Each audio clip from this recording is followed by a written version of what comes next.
أنواع مصادر الدخل إيه؟ في حاجة اسمها اكتيف انكم.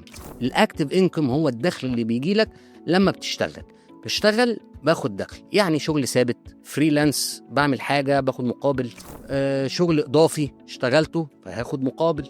مشكلة النوع ده إنك لازم تشتغل، لازم وقت علشان يبقى فيه فلوس. طب ما واحد يقول لي ما أنا لازم أشتغل، أيوة، بس أنت ممكن يبقى عندك دخل من غير ما تشتغل، وده هنا بيجي تاني نوع اللي هو بيسموه الباسيف انكم، وده الدخل اللي بيجي لك زي ما بيقولوا كده وانت نايم. زي ايه مثلا؟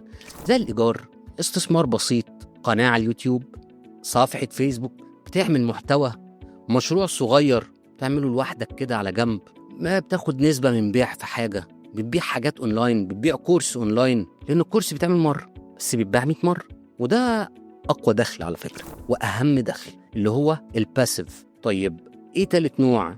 بيسموه البورتفوليو إنكم. ده الدخل اللي بيجي من أصول، ذهب، أسهم، صناديق استثمار، سندات، عقارات، وممكن يبقى عقار صغير على فكرة، حساب ادخاري.